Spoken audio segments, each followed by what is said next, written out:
প্রিয় দর্শক, প্রীতি এবং শুভেচ্ছা নিন।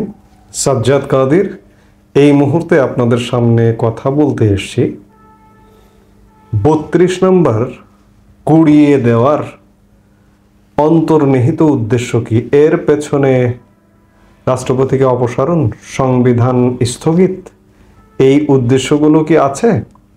এই প্রসঙ্গটা নিয়ে এই মুহূর্তে কথা বলবো।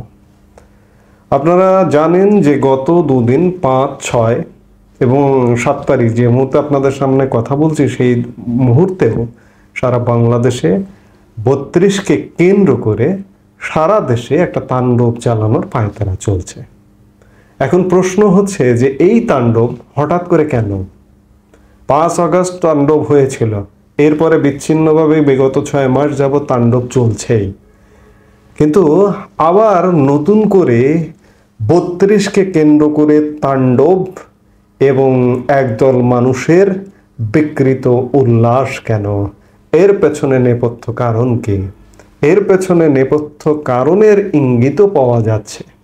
যে বা যারা উস্কিয়ে দিচ্ছেন, বিদেশ থেকে অনলাইনে উস্কিয়ে দিচ্ছেন, তাদের বক্তব্যেও এমনটা যে 32 হলো, এরপরে কি? এরপরে তারা ইঙ্গিত করছেন সংবিধান স্থগিত কিংবা মহামান্য রাষ্ট্রপতিকে অপসারণ, যে ইস্যুটা তারা 5 আগস্ট পরবর্তী সময়ে করতে পারেনি, যে বিপ্লবী সরকারটি তারা 5 আগস্ট সময়ে বা তার পরবর্তী সময়ে করতে পারেনি, সেই করাটা, সেই না পারাটা কি এখন আবার করতে চাইছেন? তাদেরকে মনে পড়ছে যে সেটি ভুল ছিল, এই ভুলটাকে সংশোধন করতে চাইছেন?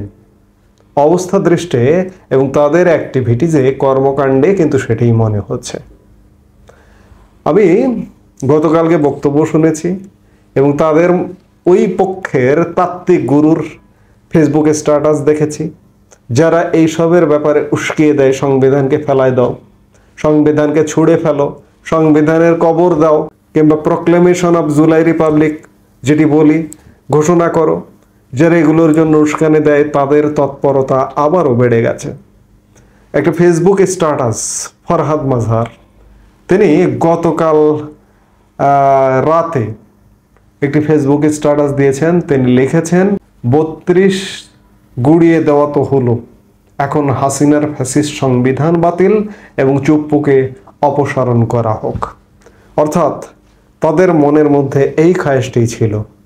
তারা সেই সময় তাদের মাথায় ছিল না যে একটি বিপ্লবী সরকার করবে, সংবিধান স্থগিত করবে, রাষ্ট্রপতির কাছে শপথ নেবে না। কিন্তু এখন এই যে একটা গ্রাম দেশে একটা কথা আছে যে হুড়ের ভেতর গুড় বিক্রি করা, এখন একটা হুড় চলছে। এই হুড়কে কেন্দ্র করে এরা এটি কায়েম করবার চেষ্টা করবে। আমি অবাক হব না যে সংবিধান ছুঁড়ে ফেলা, স্থগিত করা যদি এরা করে ফেলে, কিংবা মহামান্য রাষ্ট্রপতিকে অপসারণ করে যদি করে ফেলে, অবাক হব না। আর কিছুতে, এই বাংলাদেশের একজন নাগরিক হিসেবে আর কিছুতেই অবাক হই না।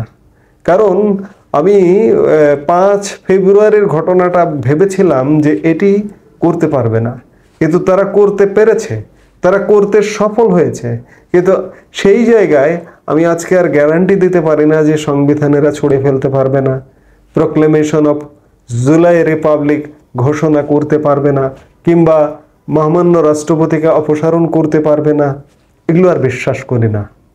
এর আগে বিএনপির বাধায় কিংবা সেনাবাহিনীর বাধায় সেটি করতে পারেনি, কিন্তু এখন করতে পারবে কিনা এই নিশ্চয়তাটা দিতে পারছি না। তবে এদের যে খায়েশ আছে যে ওই ভুলটাকে সংশোধন করা, যে নতুন রাষ্ট্র, নতুন সংবিধান বাদ দেওয়া, সেই সংবিধানটাই তাদের, এই যে যারা এই কাজগুলো করছে তাদের সবচেয়ে বড় বিপদের কারণ হতে পারে। মহামান্য রাষ্ট্রপতি দায়িত্বে থাকা তাদের সবচেয়ে বড় বিপদের কারণ হতে পারে, সবচেয়ে বড় থ্রেটের কারণ হতে পারে। তারা এগুলোকে এই মুহূর্তে থ্রেট মনে করছে, ভীতির কারণ মনে করছে। সেই জায়গা থেকে তারা, এই যে আমি বললাম খানিক আগে যে হুড়ের ভেতর গুড়, এই হুড়ের ভেতর গুড় বিক্রি করার একটি অপচেষ্টা নিতে পারে। যে জুলাই ঘোষণা তারা করতে পারেনি, জুলাই ঘোষণাপত্র দিতে পারেনি, সেটি দিতে চাইবে, সংবিধান স্থগিত করতে চাইবে এবং রাষ্ট্রপতি অপসারণ করতে চাইবে। এটি পারবে কিনা বা পারবে না আমি অবাক হব না বললাম, কিন্তু এই জায়গায় দেশের প্রধান আরেকটি রাজনৈতিক দল বিএনপি হয়তো সুযোগ দেবে না। যত হুড় হোক না কেন এই জায়গায় সুযোগ দেবে না। সংবিধান স্থগিত করতে দিতে চাইবে না, রাষ্ট্রপতিকে অপসারণ করতে দিতে চাইবে না। এগুলো করার অর্থ হচ্ছে এই যে মোহাম্মদ ইউনূসের যে সরকারটি আছে এই সরকারটিকে আরো দীর্ঘায়িত করবার একটি ষড়যন্ত্র হচ্ছে। এখন দেখার বিষয় আরো কিছুদিন গেলে এই যে হুড়টা চলছে এই হুড়টা থামে নাকি এটি চলতেই থাকবে এবং চলতে চলতে এক পর্যায়ে এই কর্মকাণ্ডগুলো ঘটে নাকি অন্য কিছু ঘটে। আমরা সেটি দেখবার জন্য আরো খানিকটা সময় আরো কয়েকদিন অপেক্ষা করতে হবে। এই মুহূর্তে পর্যন্তই। সবাই ভালো থাকুন, সুস্থ থাকুন।